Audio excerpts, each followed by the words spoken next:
1424 ہجری کے شہر مدن کی امام مولانا شاہ نجف نے آپ کا 8ویں تقریب سماعت فرما رہے ہیں۔ ظہور امام وجیب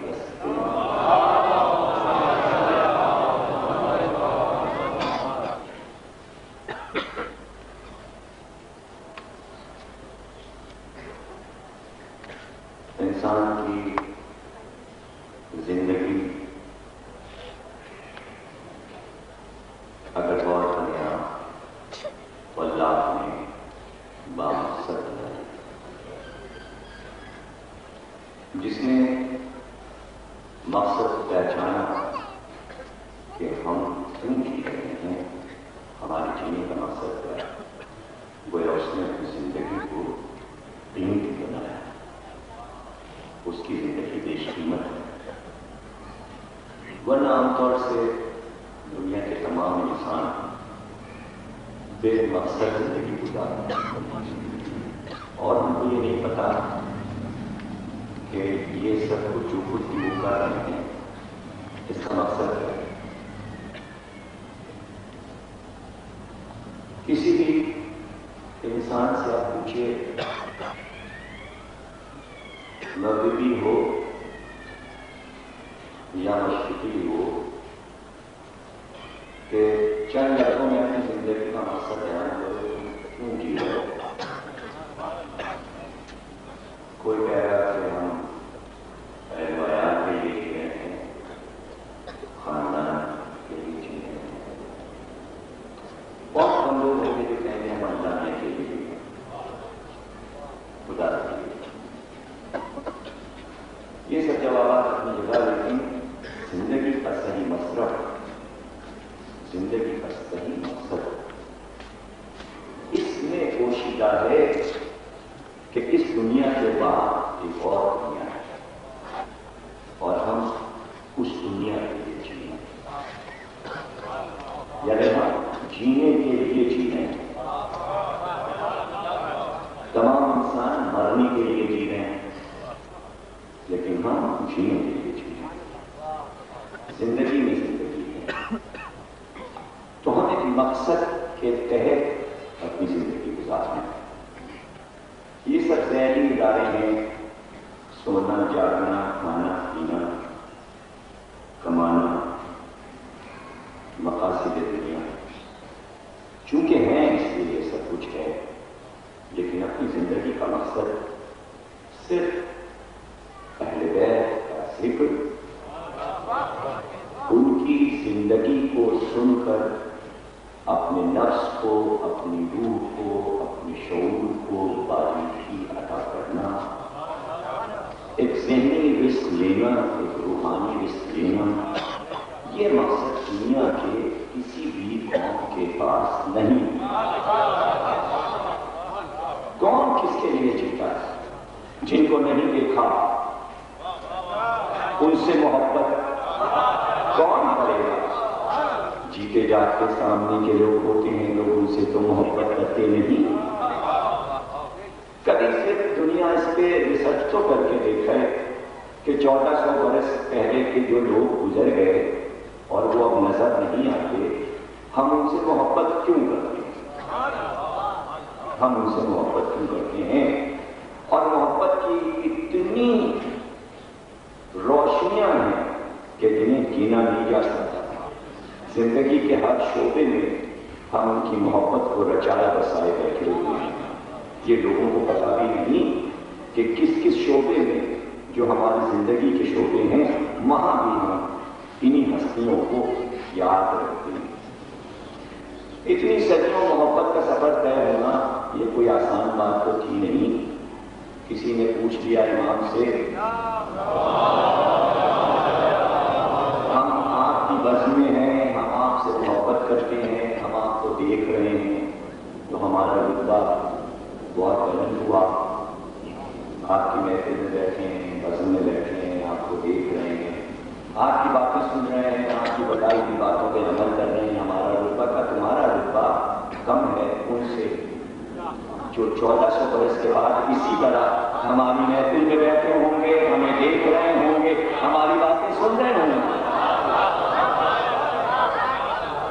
ہمیں دیکھ کر ایمان لائے ہو، وہ بغیر دیکھے ایمان ہے۔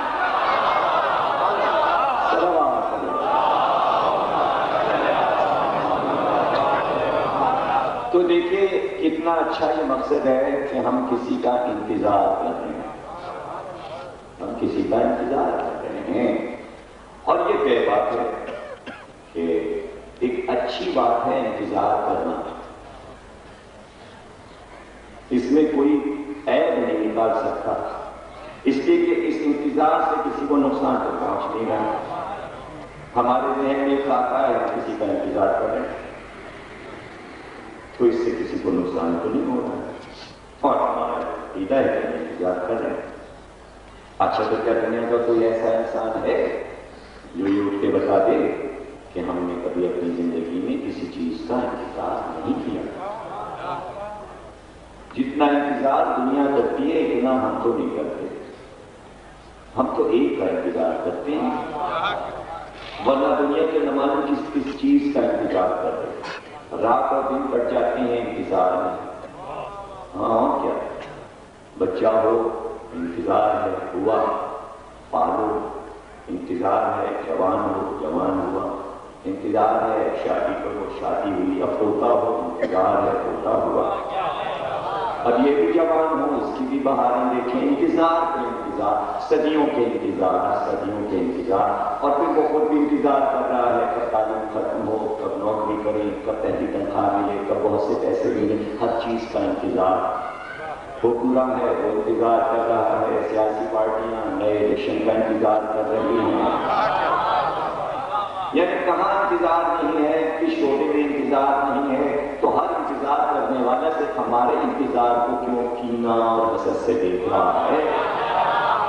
اچھا انتظار کرنے والے یہ بھی بتا دیں کہ جس چیز کا انتظار کیا ہے ہمیشہ کیا وہ انتظار پورا بھی ہو گیا؟ کبھی کبھی راستے ہی سے وہ انتظار ٹوٹ گیا اور بات پوری نہ ہوئی۔ انتظار تو سبھی نے کیا تھا کہ ہم بن جائیں گے وزیر اعظم، لوگوں نے نام بھی دے دیے تھے، انتظار تھا، نامنیشن ہو گیا تھا، ہم بیٹھ جائیں گے اسمبلی میں وزیر اعظم بن کے، تو جتنے نام آئے تھے سب کو انتظار تھا، بنا وہ کہ شاید وہ انتظار نہیں کر رہا،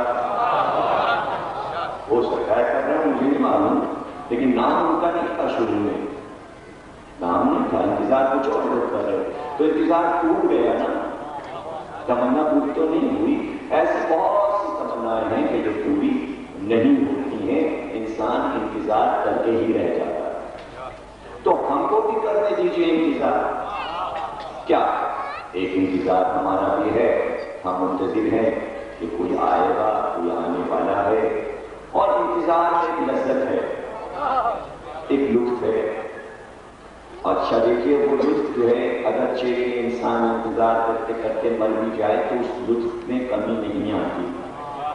ہم نے دیکھا ہے صدیوں صدیوں کتابوں میں پڑھا ہے، انبیاء نے انتظار کیا، رسول اکرم کا انتظار کیا، اب آ جائیں تو یہ کہتے تھے اپنے بیٹے کو تم سلام پہنچا دینا، یہ تحفہ پیش کر دینا، ہم نے انتظار کیا تو وہ لذت ختم نہیں ہوئی اس کی دنیا سے جاتے ہوئے، اس لیے کہ وہ امانت انتظار کی وہ نئی نسل کے سپرد کر گیا، اس لیے لذت میں کمی کیسے آئی؟ تو اب میرا بیٹا انتظار کرے، تو وہ اس کا جو لطف تھا وہ ٹوٹا نہیں، اس نے کہا وہ آئیں گے، ان کا نام احمد ہے، توریت میں بھی لکھا ہے، زبور میں بھی لکھا ہے، انجیل میں بھی لکھا ہے، تو صدیوں جس کا انتظار لاکھوں نے کیا ہو، اور جس کے انتظار کے درمیان میں جو آئیں گے اس کے لطف کا کیا پوچھنا؟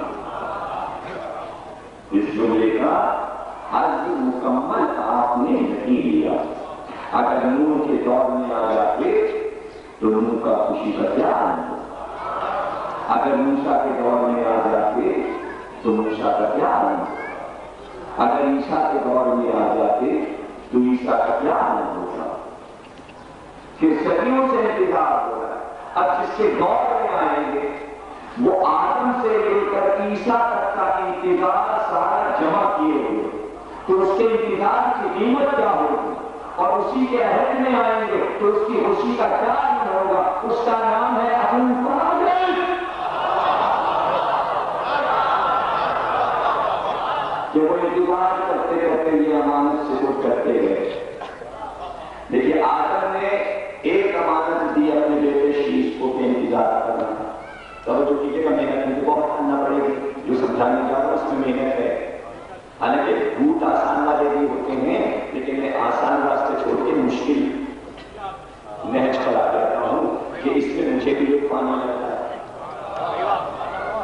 اور جب مجھے آنے لگتا ہے تو مجھے اس کی پرواہ ہوتی نہیں کہ آپ کو کیا لطف آ رہا نہیں آ رہا۔ ایک کیف ہوتا ہے، تکلیفیں بننے لگتی ہے، پھر ہم لطف لینے لگتے ہیں، تو پھر آپ سننے لگتے ہیں۔ ایک امانت دی آدم نے بیٹے کو، انتظار کرنا، شیش سے کہا، شیش نے انوش سے کہا، وہ آنے والے ہیں ان کا انتظار کرنا۔ اب انوش کے پاس دو امانتیں ہو گئی، آدم کی اور شیش کی۔ انوش نے الفشت سے کہا اپنے بیٹے سے انتظار کرنا، الفشت کے پاس تین امانتیں ہو گئی، ہے نا؟ انہوں نے اپنے بیٹے لمک سے کہا، لمک کے پاس چار امانتیں، لمک نے نوح سے کہا، ان کے پاس 5 امانتیں ہو گئی۔ جب عیسیٰ تک آئیں گی تو 1,24,000 ہو جائیں گی۔ امانتیں کتنی ہو گئی؟ اب اتنی امانتوں کا بار اٹھانا کوئی آسان ہے؟ شیش نے تو ہلکا سا بار اٹھایا، انوش نے ہلکا سا بار، عیسیٰ نے بہت بار اٹھایا۔ عیسیٰ اور ابو طالب میں 600 برس کا فاصلہ، درمیان میں عیسیٰ کے نائب ہیں، شمعون بھی ہیں، سلمان فارسی بھی ہیں، کئی نائبین ہیں، شنشر بھی ہے، کئی راہب ہیں۔ ان راہبوں نے وہ بار اٹھایا اور اٹھا کے سارا بار 1,24,000 کا وزن سب سپرد کر دے ابو طالب کے۔ اب ذرا ابو طالب کے ایمان کا بوجھ تو دیکھو،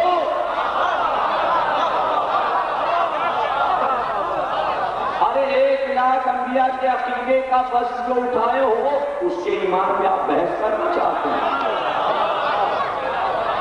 انتظار انتظار انتظار، اور وہ انتظار یہاں ختم ہو رہا، وہ انتظار ختم ہو رہا، اور پھر جب ایسی گھڑیاں آ جائیں تو مسرت کے وہ لمحے ابو طالب کے لیے کتنے قیمتی ہوں گے کہ گھر سے چلنے لگے تو بھتیجے نے کہا ہم بھی چلیں گے، 60 برس کے ہیں، شام جا رہے تجارت کا سامان لے کر، بھتیجے نے کہا ہم بھی چلیں گے، کہا ہم تم کو نہیں لے چلیں گے، تو لپٹ گئے رکاب سے، گھوڑے سے، رونے لگے۔ اب کہاں چچا کو یہ برداشت کا بھتیجا رو، گھوڑے کو دکھانے کا اچھا چلے، چلتے چلتے شام کے قریب اس مقام پہ آئے جہاں ایک غیر تھا، سامنے درخت لگا تھا، بڑا گھنا سا چھتنار درخت تھا، سایہ دار، جتنے قافلے گزرتے تھے وہ وہیں رکا کرتے تھے آس پاس، لیکن کبھی کوئی اس درخت کے نیچے جا کے بیٹھا نہیں تھا۔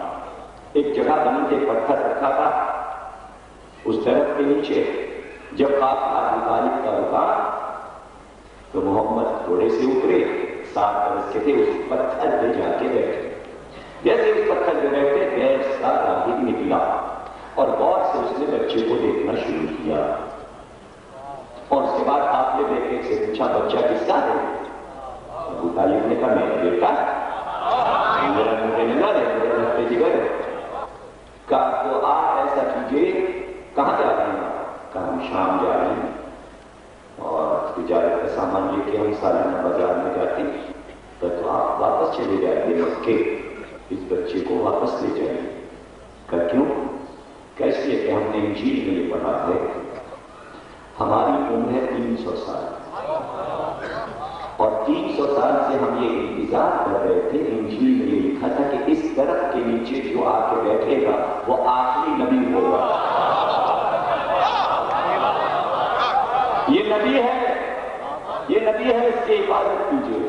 اگر ابو طالب کی خوشی کا عالم ہو، سوچیے، تصور کیجیے، جب آپ شام میں جائیں گے تجارت کرنے کے لیے، تو وہاں آپ کو میوزیم میں ادھر ادھر بکس ملیں گی، تو وہ جیسے کہ شہروں کے تعلق ملکوں کے تعلق، تو شام کی تاریخ جب شروع کرتے ہیں میوزیم والے تو اس واقعے سے شروع کرتے ہیں، ذکر ابو طالب سے۔ نہیں سمجھے آپ؟ اگر مکے کی تاریخ لکھی جائے تو چلو ابو طالب سے شروع ہو، یہ شام کی تاریخ ابو طالب سے کیوں شروع ہو رہی ہے؟ یزید سے کیوں نہیں شروع؟ آپ نے عظمت ابو طالب دیکھی؟ آپ نے عظمت ابو طالب دیکھی؟ 8ویں تقریر ہے، اور ہم یہ چاہتے ہیں کہ جس کا ذکر مسلسل ہو رہا ہے آج اس کے دادا کا ذکر ہو، کہ خاندان کیا ہے۔ یہ پوری دنیا، تمام مسلمان جس مہدی کا ذکر کر رہے ہیں یہ خیال رکھیں کہ ابو طالب کا پوتا ہے تو ابو طالب کے ایمان پہ بحث مت کریں۔ بحث اس سے کی جاتی ہے جہاں کوئی کمی ہوتی ہے۔ اتفاق سے ابھی انشاءاللہ قصر مسیب کا شرح الوداعی ہوتا ہے 29 صفر سے 8 ربیع الاول، 8ویں کی مجلس دن کی ہوتی ہے، جلوس کی ہے الوداعی کی، جلوس یہیں مارکیٹ روڈ آتا ہے، تو وہ اشرا جب ہم پڑھیں گے شب میں انشاءاللہ، تو وہاں کا موضوع ہے عصمت ابو طالب۔ دیکھیے 10 تقریریں ابو طالب پر سننے میں، ایک تو آپ نے سنی ہے، کوئی گوشہ ایسا نہ رہ جائے ابو طالب سے متعلق کہ جو رہ گئے، اگر رہ جائے تو یاد دلا دیجیے۔ ہم یہ چاہتے ہیں کہ نوجوانوں تک ابو طالب اس طرح رچ بس جائیں، تو یہ موضوع نہیں رکھ رہے ہیں کہ ایمان ابو طالب، ایمان تو ہے تو اس کو کیا رکھنا، عصمت ابو طالب، کہ اس ہستی کی عظمت کیا ہے، اس کو کس طرح ماننا چاہیے، اس کی گفتگو قصر مسیب میں ہم انشاءاللہ کریں گے۔ اطمینان کا الوداعی اشرا نبیہ کا ہوگا، آپ سماعت فرمائیے گا، آئیے گا۔ تو یہاں پوتے کا ذکر ہے، وہاں دادا کا ذکر کریں گے۔ جیسے آپ پوتے کا انتظار کر رہے ہیں ایسے ہی ابو طالب اپنے بھتیجے کا انتظار کر رہے ہیں، وہ بھی منتظر تھے اس دن کہ کب وہ اعلان کریں، کب وہ اعلان کریں۔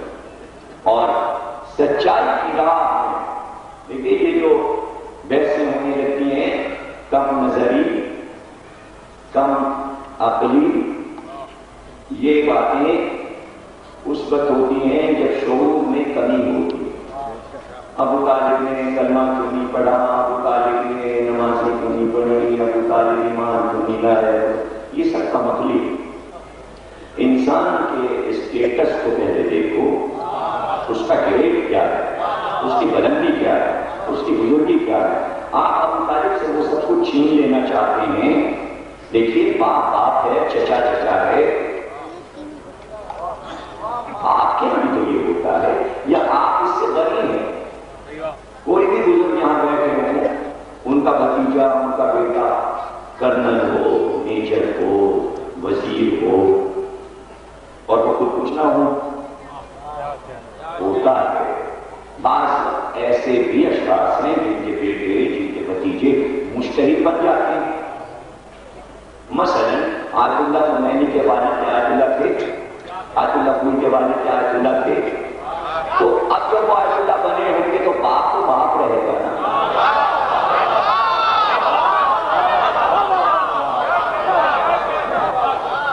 سمجھ لینا، تو آپ اپنے معاملے میں یہ چاہتے ہیں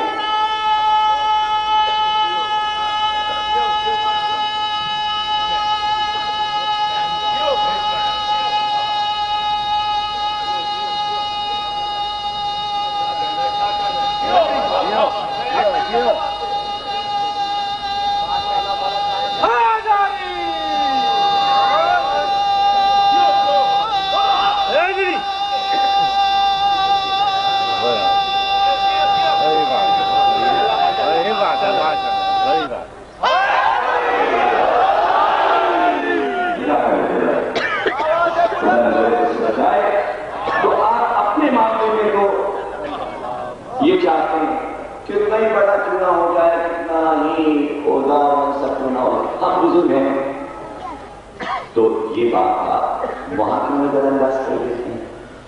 یہ تو ابو طالب کا وہ کمال تھا کہ اس پر غرور نہیں کیا.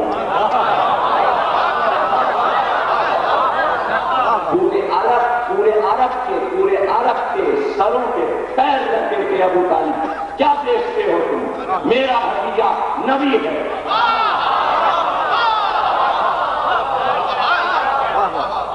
دیکھیے بے نیازی دیکھیے ابو طالب. اب اگر کسی کو لغت اور لفظی اور معنی نہ معلوم ہو تو اس سے تو گفتگو نہیں ہو سکتی کہ بے نیاز کسے کہتے ہیں. بے نیاز اللہ کی صفت ہے. بڑے سے بڑے کام ہونے کا نام وہ بے نیاز. اسے بے نیاز کسی چیز کی احتیاج نہیں ہے. ابو طالب بھی بے نیاز تھے. دیکھیے برقع ایک ایسی شخصیت ہے، عالم ہے، توریت بھی یاد ہے، انجیل بھی یاد ہے، زبور بھی یاد ہے. بڑے عالم ہیں، بہت بڑے عالم ہیں اور عالمانہ لباس میں رہتے تھے. شادی کی بات چیت کے سلسلے میں خدیجہ سے گفتگو ہوئی تو خدیجہ نے مشورہ کیا ان سے. چچا بھائی تھے برقع بن نوفل جو ہے جناب خدیجہ کے سگے چچا ہیں. یہ سگے چچا بھائی عالم وقت تھے اور جب شادی بیاہ کی بات ہوتی ہے تو خاندان میں جو عالم ہوتا ہے اس سے مشورہ ہوتا ہے. اب استخارے ہوتے ہیں. پہلے یہ لکھا نہیں رہا ہوگا، اسلام تو آیا نہیں تھا تو استخارہ کہاں سے آتا. تو خدیجہ نے بلا کر پوچھا کہ بھائی یہ ابو طالب نے رشتہ لکھا ہے، تمہارا کیا خیال ہے؟ تو برقع جیسے آدمی نے کہا اتنا بڑا عالم ہے اسے بے نیاز ہونا چاہیے جو کہ تین کتابوں کا عالم ہے. لیکن وہ کہتا ہے کہ دیکھو خدیجہ میں نے جو کتابوں میں پڑھا ہے میرا خیال یہ ہے کہ یہی آخری نبی. میرا علم یہ کہہ رہا ہے کہ یہ آخری نبی ہے اور تم بالکل اس رشتے کو قبول کرو اور ان سے شادی کرو. لیکن ہم جا کے بنی ہاشم سے گفتگو بھی کرتے ہیں اس سلسلے میں اور اس رشتے کو ہم پکا یہ دیتے ہیں. لیکن خدیجہ یہ بتاؤ اس رشتے کو کروانے میں مجھے کیا صلہ ملے گا؟ دیکھیے اتنا بے نیاز عالم لیکن چھوٹا سا کام کرا رہا اور میں سمجھتا ہوں اپنے حساب سے بہت بڑا کام اور اس سے بڑا کیا کام تھا کہ محمد اور خدیجہ کو وہ ملا ہے. تبھی تو اس کام کی طاقت کو سمجھ رہے تھے کہ یہ کام اگر میں نے کرا دیا اور یہ رشتہ مستحکم ہوگا اور یہ شادی ہو گئی کبھی تو انعام آگا. جملہ ضائع نہ کیجیے گا. جو بات کہنے کے لیے میں رلیف خان کر رہا ہوں تو برقع نے کہا ہمیں کیا انعام ملے گا؟ کہا تو تمہیں تو اندازہ ہے ہماری دولت کیا ہے. تم اگر کہو تو اس کام کے سلے میں اپنی پوری تجارت اور دولت سے دستبردار ہو جاؤں اور سب تمہارے نام لکھوں. اب قیمت کا اندازہ کیجیے، اب کام کے بڑا ہونے کا اندازہ کیجیے، ہے نا. برقع نے کہا کہ کام کوئی اتنا چھوٹا کوئی ہے کہ جس کے سلے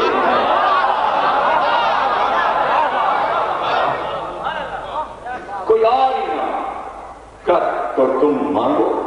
انعام تو مانگو کر تو ہم جو انعام مانگتے ہیں خدیجہ پھر وہ ہمیں ملنا چاہیے. کب برقع مانگو. کہا دیکھو یہ نبی ہے اور ہم نے کتابوں میں یہ بھی پڑھا ہے کہ شفاعت کی منزل پر یہی ہوں گے اور خدیجہ تم قیامت کے دن ان کے پہلو میں ہوگی. وعدہ کرو کہ وہاں تم میری سفارش محمد سے کر دو.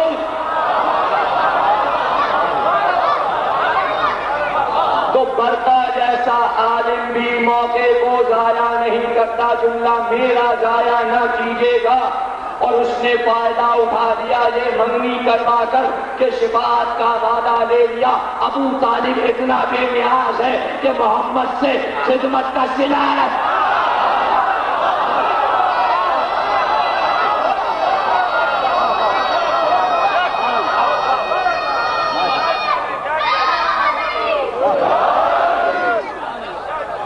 اتنا ہی کہہ دیتے کہ بیٹا میں چونکہ اظہار خود کے نہیں کر رہا ہوں تو میرے بعد یہ مجھے کافر سمجھیں گے. یہ بتاؤ میرے ایمان کا کیا ہوگا؟ اتنا بے نیاز کہ اس کی بھی پرواہ نہیں کہ نبی کی امت اسے کافر کہتی ہے یا مومن۔ اب تم جو چاہے کہتے رہو، ابو طالب کو اس کی پرواہ نہیں۔ مجھے جو کام کرنا تھا وہ میں کام کر گیا۔ تم یہ چاہتے تھے کہ اللہ کے نور کو بجھا دو، میں نے بجھنے نہیں دیا، یہ میری فتح ہے۔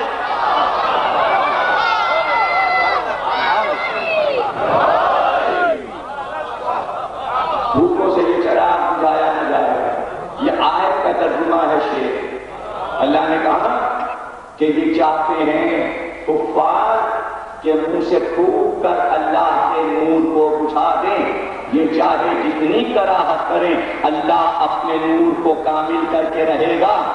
اس نور کے کامل ہونے کا آغاز ابو طالب کے ہاتھ سے ہوا اور کامل ہوگا ابو طالب کے پوتے مہدی پر۔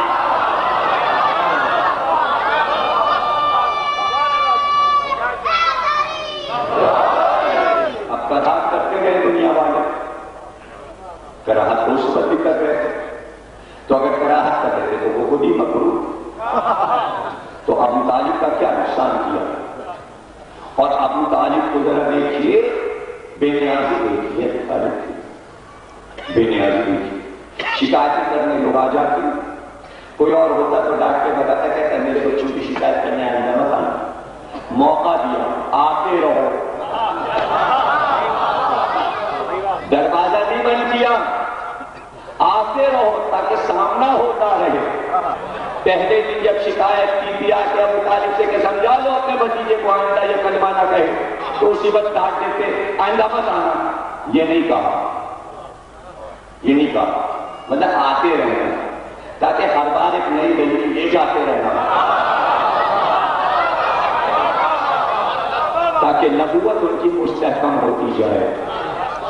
بھائی لطف تو جب ہے کہ بیک گراؤنڈ بھی بتایا ہے، بھائی جب وہی آنے لگی تو یہ بتائیے کیا ہوتا ہے؟ آپ کو تو معلوم ہے، آپ نے فلم میں بھی دیکھا، جن لوگوں نے میسج دیکھی ہے، دا میسج دیکھی ہے، اس میں ڈائریکٹر نے دکھایا کہ وہی آئی تو شروع میں دکھایا اس نے زید بن حارثہ نے آ کے قوم کو سنایا آج یہ وہی آئی، نہیں دیکھا تو مولوں کے خیر دوبارہ دیکھ لیجیے گا، اچھی فلم ہے۔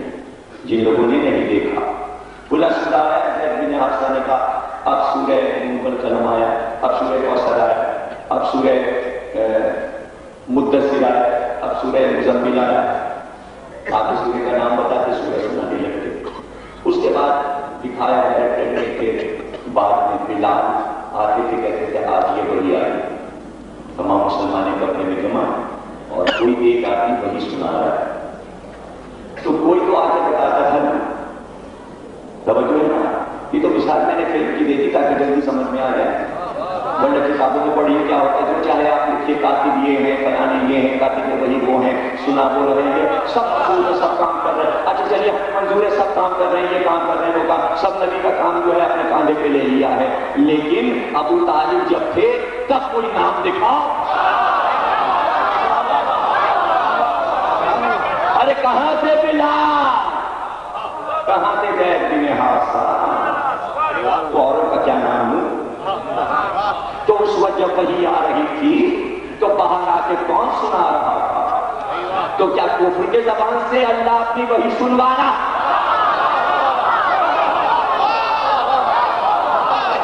سورہ آیا تو ابو طالب تو آگے بتاتے کہ آج بھتیجے پہ یہ سورہ ہے، تو پہلا تلاوت کرنے والا، پہلا قاری قرآن کون ہے؟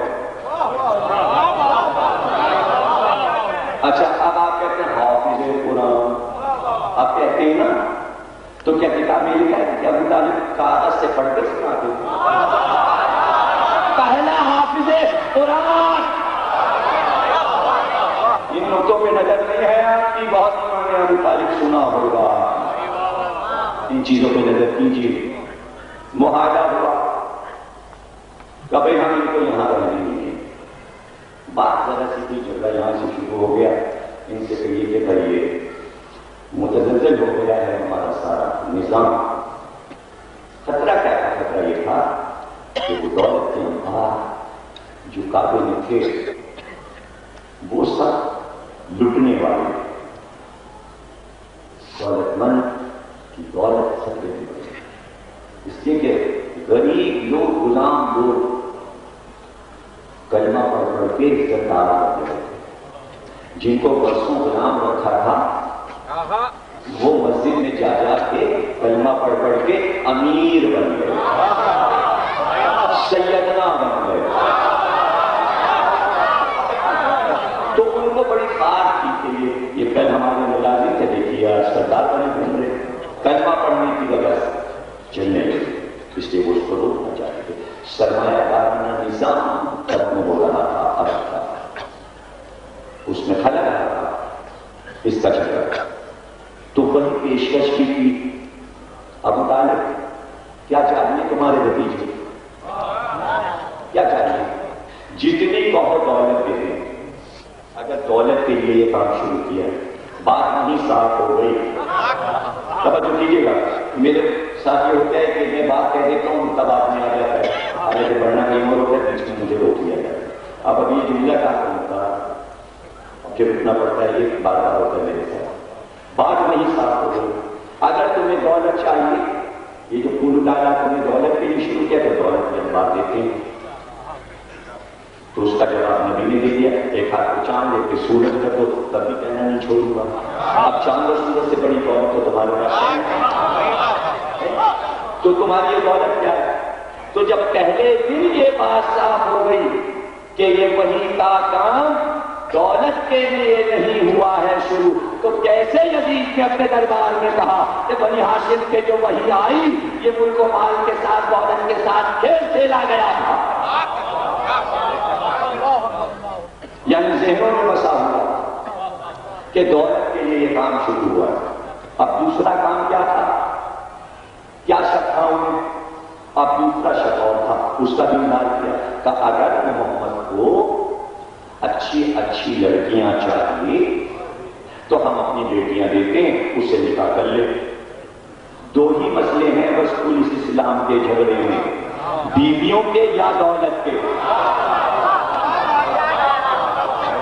کچھ سمجھے کچھ نہیں سمجھے تو ہم کیا کریں؟ نہیں سمجھے نہ سمجھے اس سے خدا سمجھے.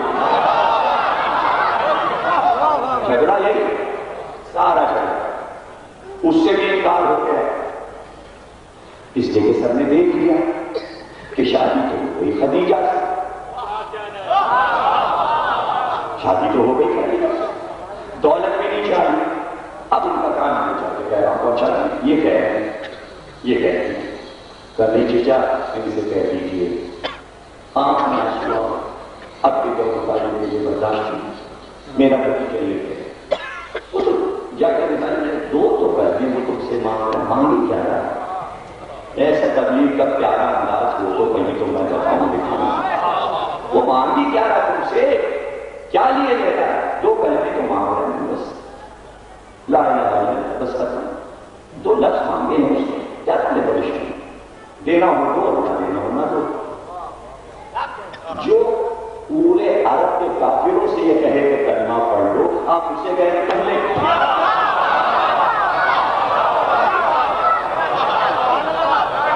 کس پیار سے پڑھوا رہے ہیں عبداللہ جی؟ ارے ابھی تو بیٹے کی ذوالفقار نہیں آئی،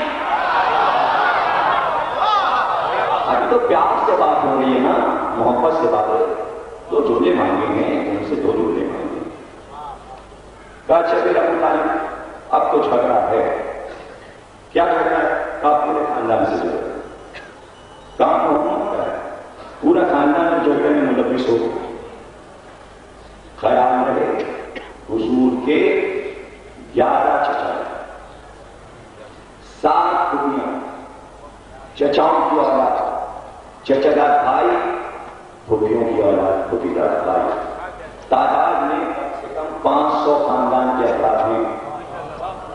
ایک بیٹے کے 10 اور 12 بیٹے ہیں. صرف سب سے بڑے چچا حارث جو ہیں ان کے 12 بیٹے ہیں. عباس سے 10 بیٹے ہیں، یعنی 12 چچا اور سب کے 10 12 اور پھر پھوپھیاں ساتھ اور ان کی اولاد، سارا خاندان جمع ہوتا اور کہتا محمد ایک تمہاری وجہ سے ہمارے سب کے آرام میں خلل پڑا، اور کہتا کس سے خاندان؟ ابو طالب سردار خاندان تم ہو، بزرگ خاندان تم ہو، تم کیوں نہیں اس کو سمجھاتے؟ تم نے پالا ہے، یوں کہتے ہیں، توجہ کیجیے گا، آپ نے کسی بچے کو پالا، میں وہاں کو وہ جملہ کہہ نہیں سکتا، یہاں کہوں گا تاکہ آپ وہاں سمجھ جائیں۔ آپ نے بچے کو پالا تو بڑا ہوا، پورے محلے والے دوست سے شکایت ہو، محلے والے آئے، وہ کیا کہیں گے؟ کہیں گے تم نے پالا ہے، تم نے اس کی عادتیں خراب کی ہے، اب تم ہی سنبھالو۔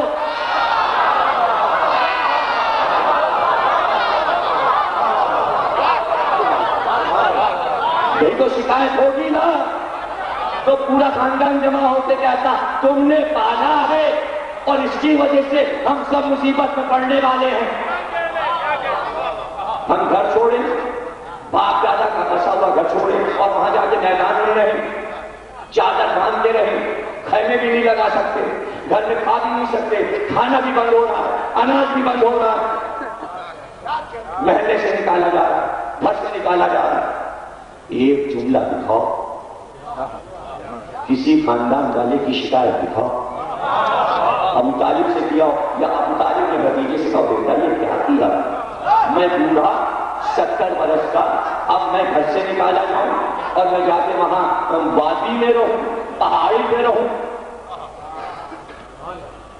سب نے کہا بھائی بات، ابو طالب نے کہا ہے چلو سب لوگ چلو، بن کر کو کھانا کھانا، نہیں رہیں گے اپنے مکان میں، وہاں گھاٹی میں رہیں گے، حراست میں رہیں گے، گھیر دیا جائے گا۔ ارے کچھ نہیں دے گی دنیا تو جہاں جا کے رہیں گے جس جگہ، تاریخ میں یہ تو لکھا جائے گا شیب ابی طالب، واقعہ تو مشہور ہو جائے گا ابو طالب کے نام سے۔ میرا جملہ بہت قیمتی ہے، جنہوں نے اسلام پہ بڑا مال خرچ کیا اور اپنی جانیں لٹا دی، جب خاندان کو گھروں سے نکالا گیا تو یہ سب کہاں تھے؟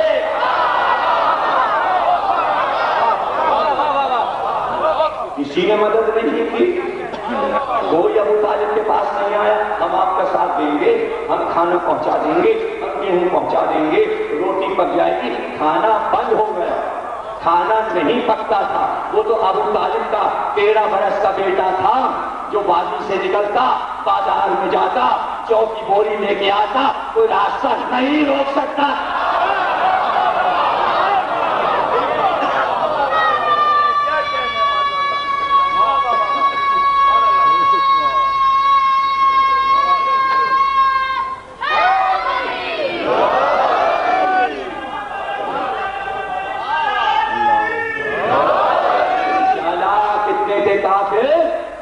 کاغذ پہ لکھوا دیا، پکا کر دیا معاہدہ۔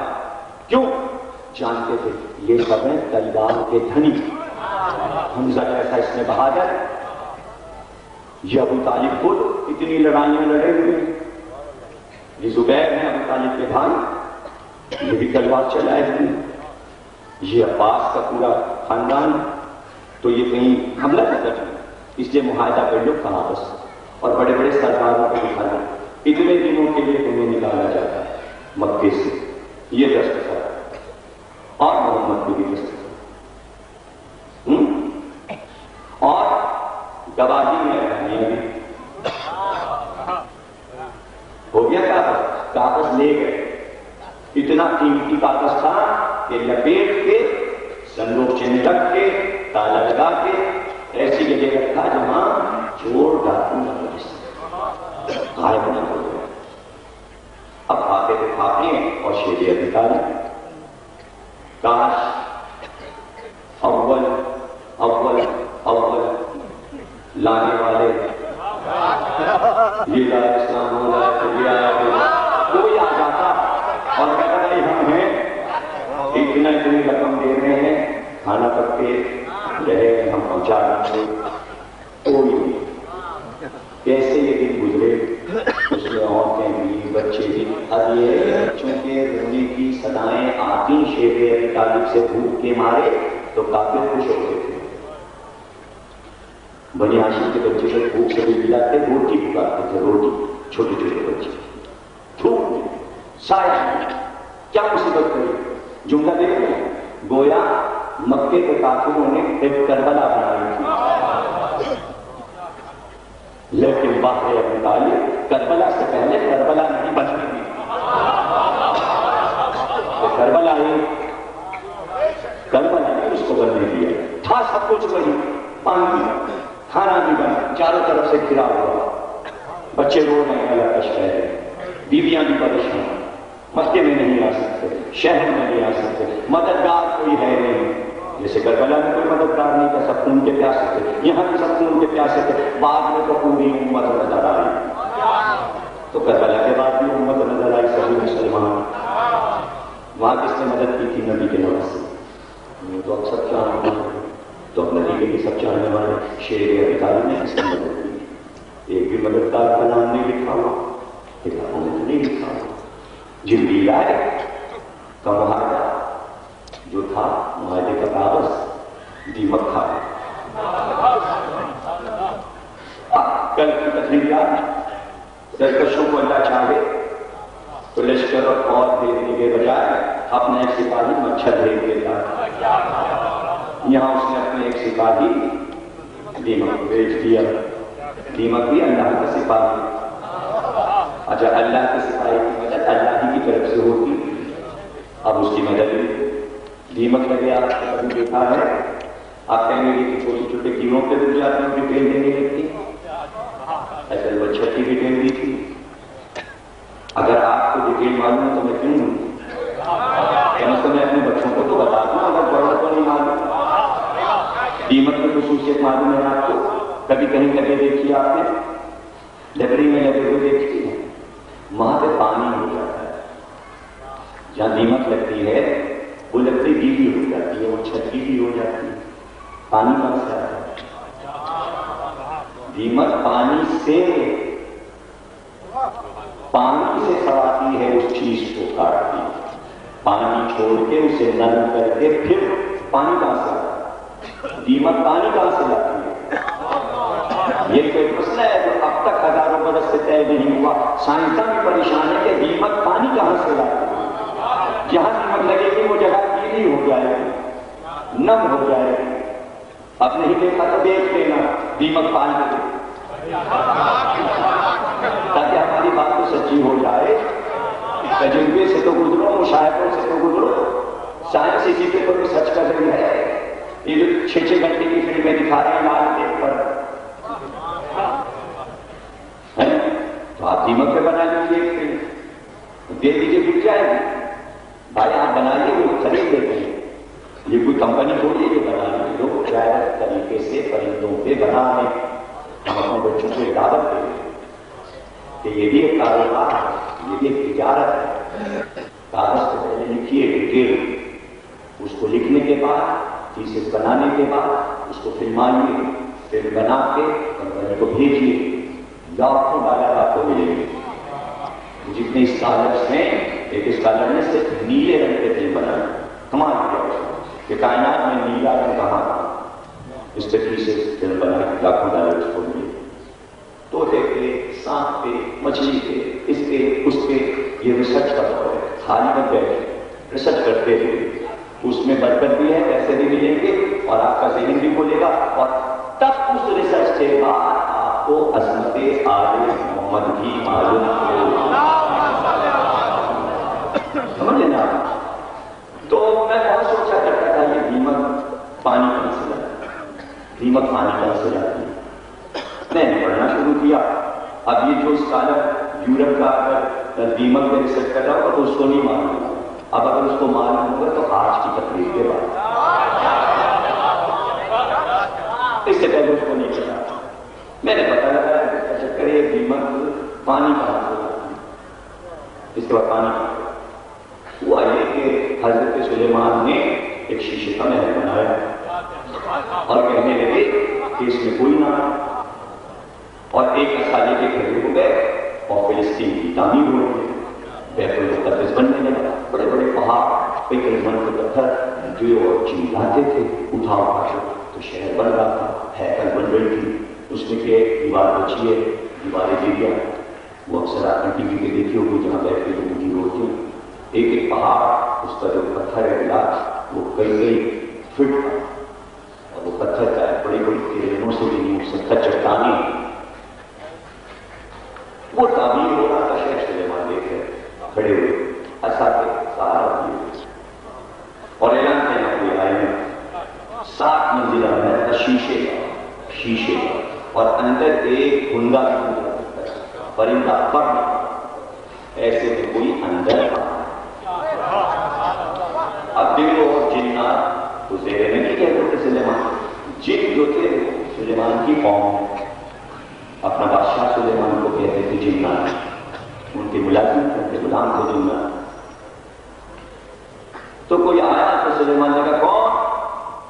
کہ میں وہ ہوں، جہاں بھی جاتا ہوں کوئی مجھے روک نہیں سکتا، جہاں جاؤں چلا جاؤں. سلیمان نبی کو سمجھ کے کہا اچھا ملک الموت ہو، تو پہچان کو گیا. کیوں آئے ہو؟ آپ کی روح قبض کریں. سمجھ گئے اللہ کا حکم ہے. کہا اچھا تو ہماری زندگی ختم. کہا تو پھر ہم لیٹ جائیں گجرے میں جا کے تب موت آ رہی. کہا نہیں، حکم الہی ہے اسی عالم میں. حکم تو یہ ہے کہ بس اسی عالم میں جیسے آپ کھڑے ہوئے ہیں ایسا پکڑے ہوئے. تو حضرت سلیمان کہنے کہ اچھا تو اتنا تو ہے نا کہ دھوپ سے ہٹ کے سائے میں آ جاؤں. یہاں پہ دلیل قائم کی ہے قرآن نے کہ موت اور زندگی دھوپ اور سایہ، بس اتنا فاصلہ ہے موت اور زندگی. سلیمان نے کہا دھوپ سے ہٹ کے سائے میں آ جاؤں. ملک الموت نے کہا نہیں، ہل بھی نہیں سکتے اسی عالم میں جو حکم الہی. اچھا اتنی تو اجازت ہے کہ میں اپنی تھوڑی ایسا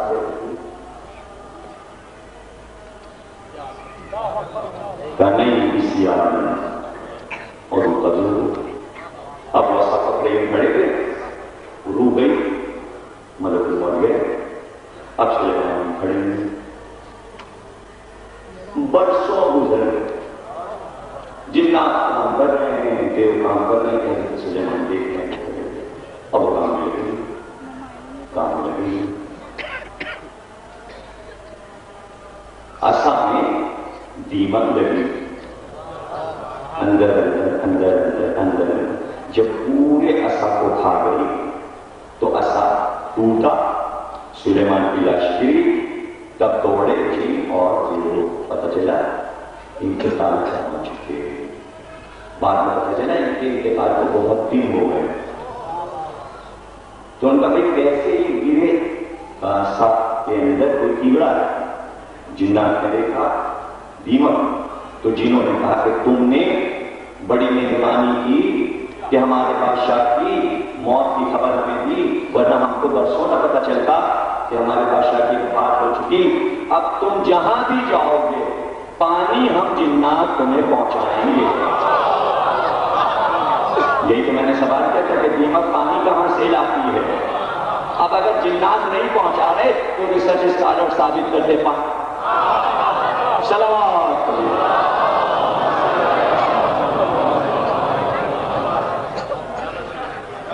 اللہ نے مسلط کیا دیمک کو، اللہ نے مسلط کیا تاکہ وفات سلیمان کی خبر ہو.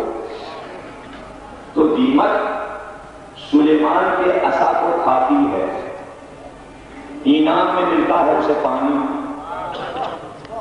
ہے.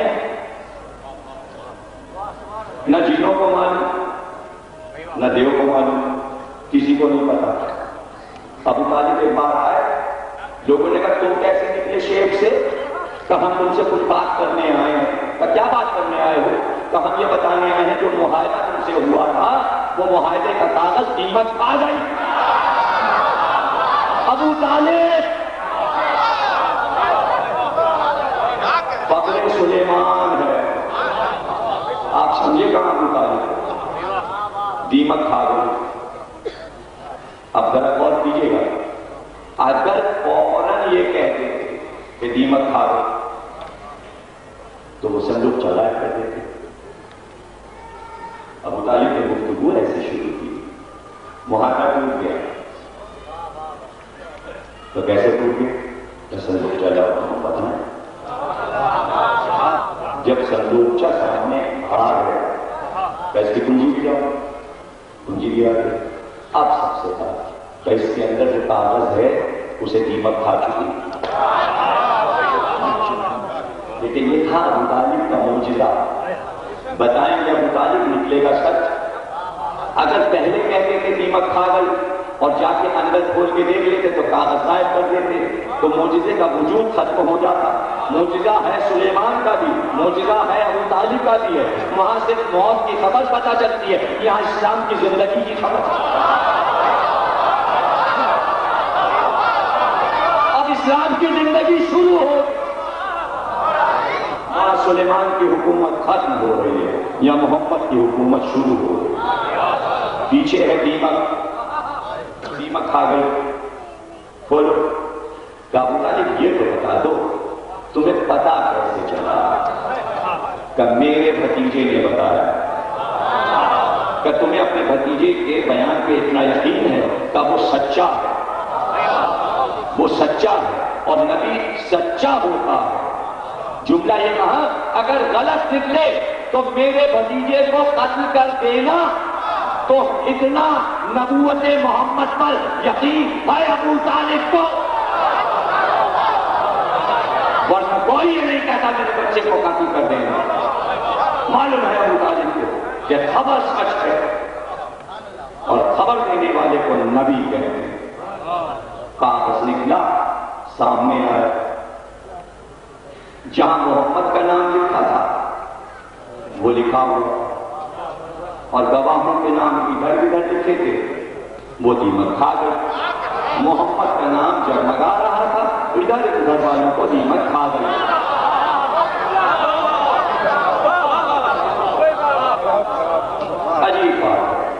عجیب بات ہے کہ جب وہ آئیں گے اور مدینے پہنچیں گے تو سب سے پہلا کام یہ کریں گے، امام مہدی پہنچتے ہی مدینے میں کہ روضے میں دو مقامات ایسے ہیں کہ انہیں کھودیں گے، اس میں سے جب کھودیں گے، جھاؤ کا نام آپ نے سنا؟ جھاؤ کا درخت، جھاؤ کا درخت، تو جھاؤ کے دو درخت نکلے، جھاؤ کے درخت نکلے، خشک درخت، ان کو باہر لا کے سب سے پہلے جھاؤ کے درخت مہدی جلا دیں۔ سوکھی لکڑیاں ہوں گی درخت کی، ان کو جلا دیں۔ یہ سب سے پہلا کام کریں گے مدینے میں آمد کے بعد۔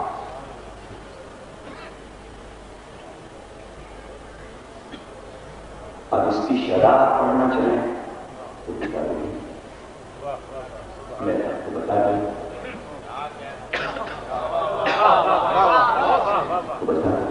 اب رہتے یہ کہ صاحب کوئی اسلامی ملک میں امام مہدی کے خلاف بے ادبی کے کلمات کہے اور اس کو چھوڑ دیا جائے، حالانکہ آپ یہ کہہ سکتے ہیں تصوراتی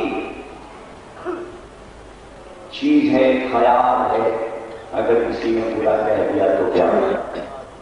تو پھر یہ ذہن میں رکھیے گا کہ اگر وہ تصور میں ہے تو یہ محمد بھی تصور میں ہے۔ کیا تصور کے ہر خیال کو حق ہے کہ برا کہا جائے؟ یہاں پر بچائیے تاکہ وہاں حملہ نہ ہو۔ جو ان کی شان میں بے ادبی کر سکتا ہے تو ان کی شان میں بھی، اور زیادہ عزت دینے کی ضرورت نہیں ہے ایسے لوگوں کو۔ اس سے کوئی ملک میں برکت نہیں ہو جائے، نحوستیں آئیں۔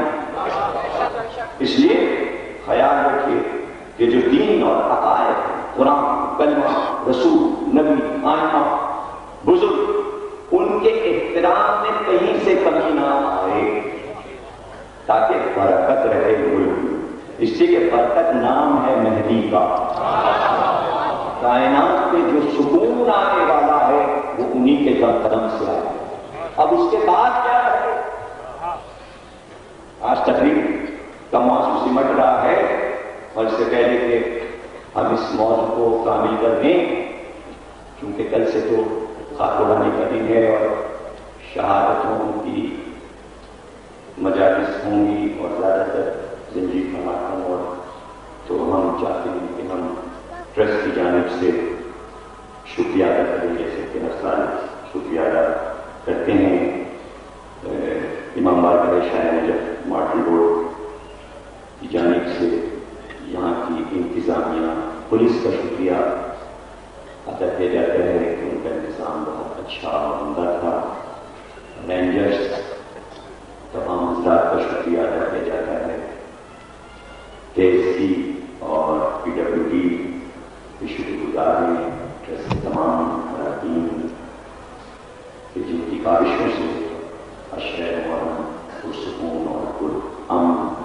گزرا، اور امید ہے کہ آئندہ بھی اسی طرح کا تعاون تمام امام بارگاہوں کو خصوصاً شاہ نجف کو حاصل رہے گا، اور اس کے ساتھ ساتھ ٹرسٹ والے متحدہ قومی گورنمنٹ کے بھی شکر گزار ہیں کہ نائب ناظم اور ان کے تمام اراکین نے ہر طریقے سے خیال رکھا، انتظام میں شانہ بشانہ شامل رہے، اور احترام محرم میں پرسکون ماحول ان کی کوششوں سے رہا، اور خصوصاً یہ شکریہ ادا کیا جاتا ہے تمام اہل محلہ کا، بغیر مذہب اور ملت کے اختلاف کے تمام اہل محلہ نے ٹرسٹ کے ساتھ تعاون کیا، اور سب سے آخر میں بوتھا اسکاؤٹس کا شکریہ ادا کیا جاتا ہے، اور اس کے ساتھ ساتھ ایک اپیل بھی کی جا رہی ہے کہ ٹرسٹ کی جانب سے کچھ اراکین آپ کے پاس آتے ہیں اور آپ جو کچھ بھی اس ٹرسٹ کو ہدیے کے طور پہ دینا چاہیں، جو نذر دینا چاہیں وہ دے دیجیے، اور یوں بھی وہاں پر باہر کاؤنٹر پہ جو انتظام ہے تشریف فرما ہے دیتے ہوئے وہاں بھی جا سکتے ہیں، آخر میں انتظام ہے، اور ہم چاہیں گے کہ آپ ان کی اپیل پر لبیک کہیں اور درود پڑھتے رہیں۔ ایک صلوات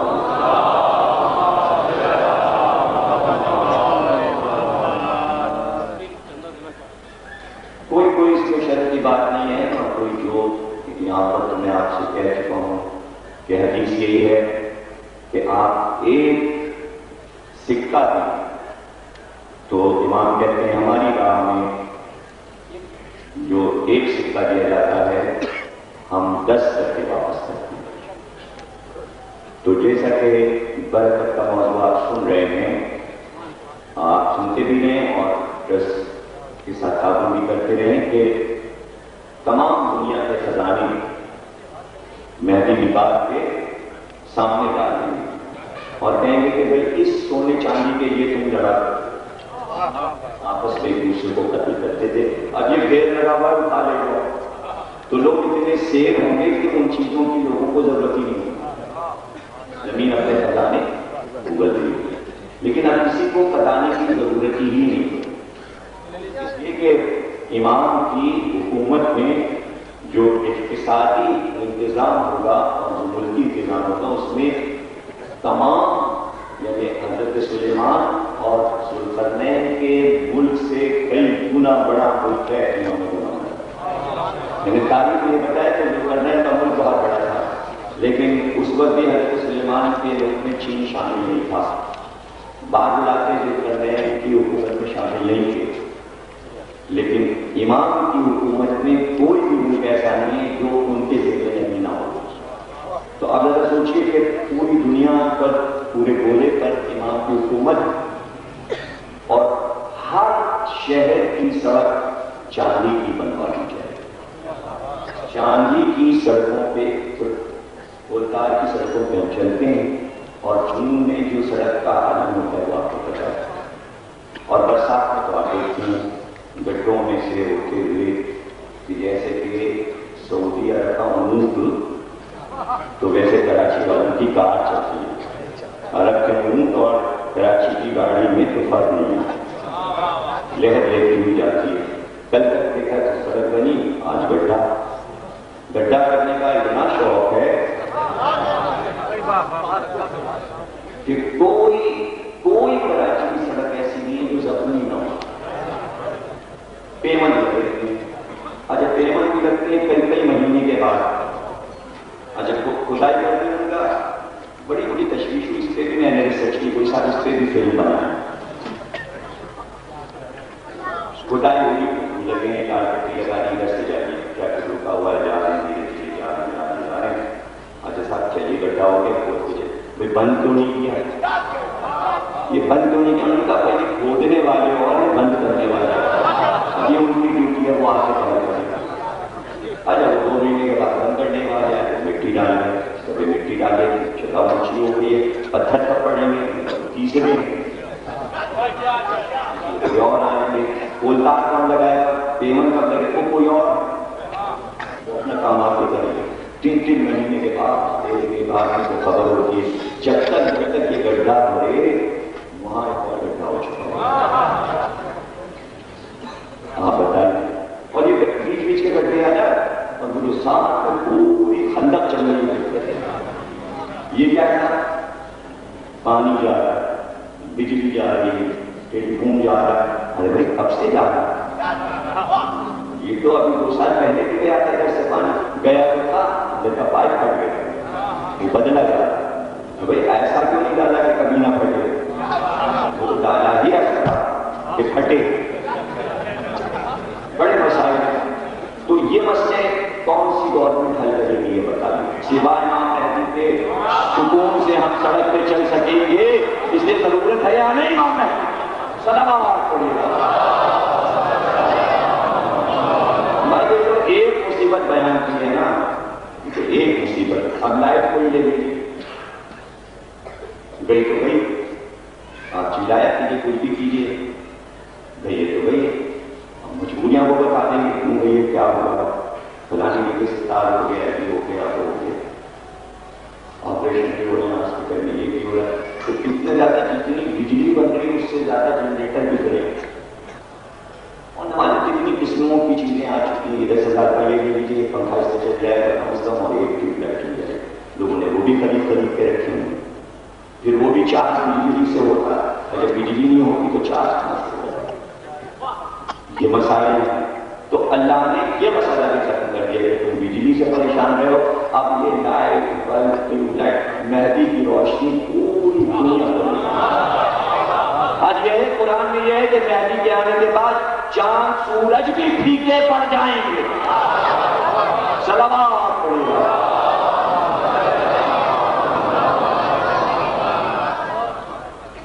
تمام صوبوں کے گورنروں کے نام لکھے تھے، لشکر کے کمانڈرز کے نام لکھے ہوئے ہیں، کس قوم، کس ملک، کس شہر کے کتنے آدمی ان کے ساتھ ہیں، پوری فہرست ہے۔ خوش قسمت ہوگا وہ علاقہ کہ جہاں کا ایک بھی آدمی ان تک پہنچ جائے گا تو وہ ایک کافی ہوگا اس پورے علاقے کی سفارش کے لیے، اس لیے کوئی علاقہ ایسا نہیں ہے جہاں تک ایک دو آدمی ان کے پاس نہ پہنچے اور ان کے لشکر میں شریک نہ ہو۔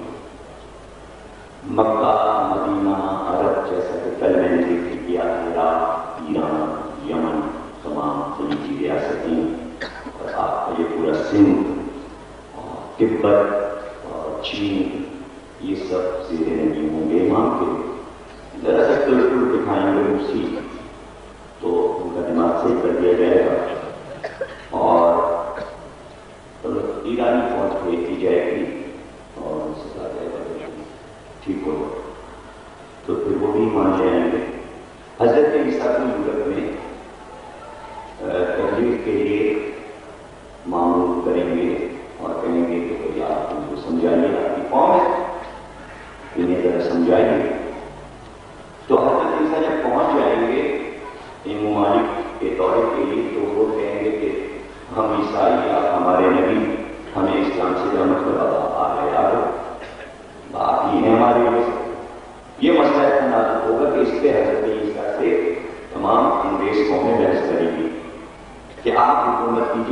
کیا مطلب اور اسلام کو ہمارا کیا مطلب؟ حالانکہ حضرت عیسیٰ کو بھیجا بھی اس لیے گیا ہے تاکہ ساری کائنات میں لا الہ ہو جائے.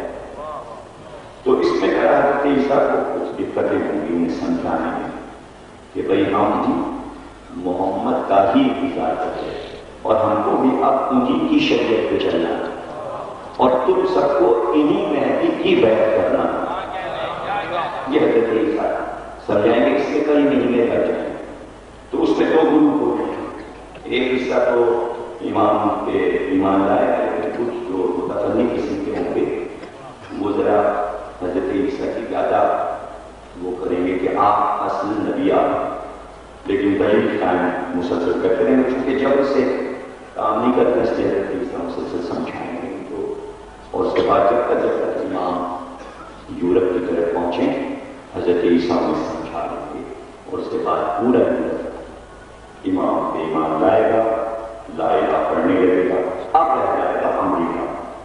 حالانکہ اتنا لٹ پٹ چکا ہوگا ایٹمی لڑائی کے دور میں قیامت صغریٰ برپا ہو چکی ہوگی. ایٹمی وار اس میں بڑے سپر طاقتیں سب مل چکی ہیں، لیکن وہ جتنے بھی باقی معاملہ ہوں گے چونکہ یہودی وہاں پر پناہ گزین ہوں گے اس لیے وہاں پر یہودی پیچھے ہو جائیں گے چونکہ دجال کے اور سفیانی کے. اس وجہ سے کچھ جنگوں کی صورتیں پیدا ہوں گی اور اس جنگ میں کئی لاکھ آدمی مارے جائیں اور مہدی کا قیام کریں گے.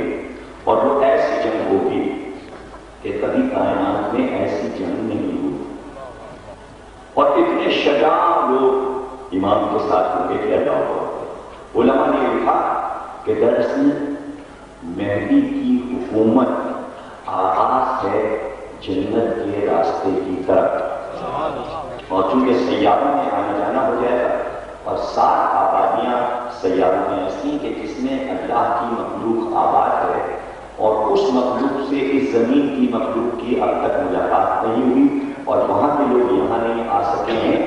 تو ایسی سواریاں امام کے پاس ہیں کہ جو لاکھوں برس کے فاصلے کو طے کروا کے یہاں کے انسان سیر کرنے کے لیے ان سیاروں پر جانے لگیں گے اور وہاں سے رابطہ ہو جائے گا. اور جیسے جیسے اوپر کی طرف بڑھتے جائیں گے تو گویا جنت کا راستہ کھلتا جائے گا اور انسان اپنی زندگی میں جنت کو سمجھ سکے گا جہاں ہمیشہ رہنا ہے. اور زیادہ تر علماء کا خیال یہ ہے کہ امام کی حکومت ابدی حکومت ہے. اس کے بعد کوئی تباہی نہیں ہے. جیسا نظام اللہ چاہتا تھا جب وہ آ گیا تو اب دنیا کے خاتمے کا کیا سوال پیدا ہو. پہلے وہ یہ دکھائے گا کہ اب جو انبیاء تکلیفیں اٹھا کر چلے گئے اب ان کو بھیج کر وہ پرسکون ماحول دکھائے کہ اب تم اس ماحول میں سانس لے کر یہ دیکھو کہ خدائی نظام کیا ہوتا ہے اور ہر نبی اپنے اقتدار کو دیکھ سکے، ہر مظلوم اپنے اقتدار کو دیکھ سکے. اس لیے ہر مظلوم امام کو بھیجا جائے گا اور سب کی حکومت اس دنیا پہ قائم ہوگی اور یہ حکومت کروڑوں برس رہے گی. آئمہ کی حکومت رہے گی، ہمارے نبی کی حکومت رہے گی اور بس اس کا رشتہ ڈائریکٹ جنت سے جڑ جائے تاکہ انسان جنت کو دیکھ سکے. کروڑوں برس کا سفر طے کیا انسان نے جنت دیکھنے کے لیے، جس کی تلاش میں راکٹ اور اپولو جا رہے ہیں کہ چاند اور زہرہ اور مشتری کو تلاش کرتے دیکھے جا کے کہاں جنت ہے. تو اگر انسان کو معلوم ہوتا کہ اتنی تگو دو کر کے کروڑوں ڈالر خرچ کر کے ایسی سواریاں بنا کر ہم وہاں جا سکتے ہیں، اگر ہمارا پہلا جملہ آپ کے سمجھ میں آ جائے کہ زندگی کے مقصد کو انسان سمجھ لے تو جنت یہاں دیکھ سکتا ہے. عاشور کی صبح حسین نے کہا راضی حبیب جو ہے راضی ذرا سامنے دیکھو. اب جو دیکھا تو جنت سامنے تھی. تقریر ختم ہو گئی. کوثر لہریں لے رہا تھا، جنت کے پرندے نظر آ رہے. حبیب آپ اس زہیر جنت کو دیکھ رہے. تو حسین نے کہا یہاں کے لیے نہیں ہو تم، وہاں کے لیے. تو اب کیا کیا لڑنا اور جان دے دیں ان کے لیے کیا کی نیزوں اور تیروں کی تکلیف ہے. اور جب وہ بس سجے ہوئے اور جہاں اللہ دکھائے گا کہ ہمارا کردار کیا ہے قرآن میں ہے کہ اس دن اللہ پکار کے کہے گا آج کس کا دن ہے؟ تو خود ہی آواز دے گا آج کہاں جبا کا دن ہے، آج ہمارا دن۔ خود ہی کہے گا آج کس کا دن ہے اور خود ہی کہے گا آج ہمارا دن۔ اور پھر ملائکہ آئیں گے اور اللہ کہے گا صابرین کے سلام کرو، حسین کے فداؤں کو سلام کرو، فرشتے سلام کریں، اور اس کے بعد اللہ نے چاہے گا تو پوری کائنات ایک ایک نبی کو دیکھے، پھر انبیاء کی سواریاں آئیں گی، اب آدم آئے، اب نوح آئے، اب ابراہیم آئے، موسیٰ آئے، عیسیٰ آئے، نام سنے تھے انسان، اب انسان زیادت کرے سب کی سواریاں آ چکی ہیں، سارے انبیاء 1,24,000 اور سوال ایسے ہمارے امام فرماتے ہیں کہ بعد جب پوری انسانیت جمع ہو جائے گی، تمام اولیاء آ جائیں گے، تو فضا میں ایک سفید رنگ کا گھوڑا اور اس کے سوار ہوگا جو سفید لباس پہنے ہوئے، اس کے چہرے سے نور نکل رہا ہو اور اس کے چہرے کی شان خوبصورت نوجوان فضا میں اس گھوڑے کو نکلے گا، تو سارے نبی آئیں گے یہ کون سا نبی آیا ہے؟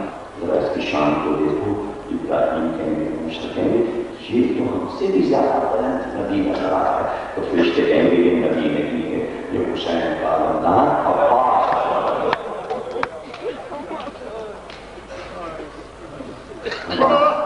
لیکن کیسے شکریہ آپ کا ادا کیا اور ہماری طرف سے علیحدہ کا شکریہ کہ موت کے ساتھ وہ آئے، انتہائی محبت اور شفقت کے ساتھ انہوں نے مسلسل فضائل اور مسائل سنے، ہمارا ساتھ کیا، فضائل نے مدد کی، ہماری مسائل نے کلیئر کیا، ہم جزا کریں اور شکریہ ہم کیا کریں۔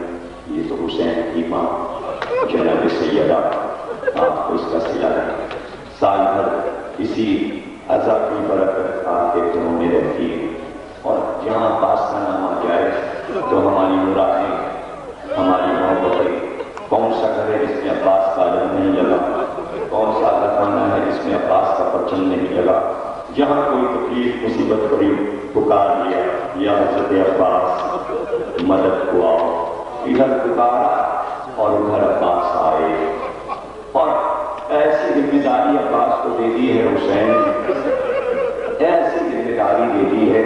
حدیث معصوم یہ ہے کہ جب سائروں کا قافلہ چلتا ہے تو حسین پکار کے کہتے ہیں عباس ہمارے ظاہر، تو حضرت عباس ظاہرین کا استقبال کرتے ہیں، اللہ کی شان سے محشر میں آئیں، کیسے آئیں گے کہ لٹا ہو جائے گا لوگوں کو کہ کوئی نبی آیا، اور اس کے ساتھ یہ دوسری حدیث کہ امام اور امام دونوں سے بیان ہوا، اور بس امام سے حدیث کو بیان کر کے روتے اور رو کے کہتے تھے کہ جب محشر کے میدان میں ہماری دادی فاطمہ زہرا ہوئی تو رسول خدا پوچھیں گے شفاعت کے لیے کیا لائی، تو اپنی آنکھوں سے دو کٹے ہوئے ہاتھ بلند کریں گی اور کہیں گی بابا شفاعت کے لیے میرے بیٹے عباس کے یہ دو کٹے ہوئے ہاتھ کافی، کیا مرتبہ ہے حضرت عباس کا، کیا مرتبہ ہے، معصوم سے پوچھئے کیا مرتبہ ہے۔ بعد کربلا ایک بچہ 10 برس کا خوبصورت سا بچہ بس امام میں داخل ہوا، تو امام صلی اللہ علیہ وسلم اس بچے کو دیکھ کر اٹھ کے کھڑے ہو گئے، تعظیماً اٹھ کے کھڑے ہو گئے، گلے لگایا، پیشانی پہ بوسہ دیا اور اپنی جگہ بٹھایا، کچھ باتیں بچے نے کی، پھر بچہ چلا گیا۔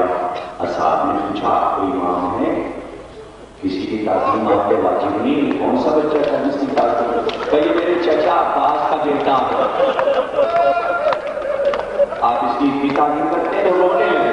تمہیں کیا پتا چچا نے کربلا میں آل محمد کی جو خدمت کی ہے اس کا صلہ ہم قیامت تک نہیں دے سکتے۔ اللہ اللہ ابھی آنے والا میں ذکر کر رہا تھا، اس روایت میں نے پڑھی تو میرے بیٹے نے کہا کہ میں علم اٹھا رہا تھا، میں اندر تھا، میں نہیں سن پایا، وہ بات پڑھی۔ بچے کو بہت پسند ہے روایت، استاد فرمائش کرتا ہے، اس لیے میں پھر پڑھ رہا ہوں اور یہیں پہ تقریر ختم ہو رہی ہے سامنے۔ علم مطالعے کا جلوس بھی آ چکا ہے اور اس کی آمد ہے۔ دو جملے عرض کر رہا ہوں۔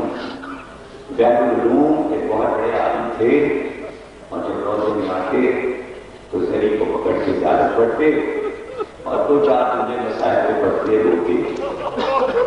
کبھی امام حسین کی زری پہ آتے، کبھی حضرت عباس، تقریر چار جملے آپ مساف ہوئے۔ ایک دن جو روزے پاس سے آئے تو ان کا چھوٹا بچہ 8-9 برس کا ساتھ تھا۔ جب ضروری عباس کو پکڑ کے ہم کو زیارت پڑھنے لگے تو بیٹے نے کہا کہ بابا آپ کو اکثر حضرت عباس کے جب مسائل پڑھتے تو آپ ذکر کرتے ہیں عباس کا قد اتنا بلند تھا کہ جب گھوڑے پہ بیٹھتے تو ان کے پیر زمین تک خط دیتے تھے۔ آپ نے کئی بار پڑھا تو بابا جب قد اتنا لمبا تھا تو حضرت عباس کی قبر بھی اتنی لمبی ہونی چاہیے۔ یہ قبر کا تعویذ تو چھوٹا ہے بابا، یہ عباس کی زری تو چھوٹی ہے۔ تو بحر العلوم نے اپنا سر زری سے ٹکرایا، بے ہوش ہو گئے، سر زخمی ہو گیا، بیٹا ہوش میں لایا۔ بابا آپ نے بتایا نہیں، کیا بتاؤں؟ جب عباس فرات کے کنارے شہید ہوتے گرے اور حسین لاشیں پر آئے اور علم اور مشخیمے میں لے گئے، جب حسین لاشیں عباس سے چلے گئے تو فرات کے کنارے سارے اشقیاء جمع ہوئے، عباس کے لاشیں کو گھیر لیا اور تلواریں نکالی اور تلواروں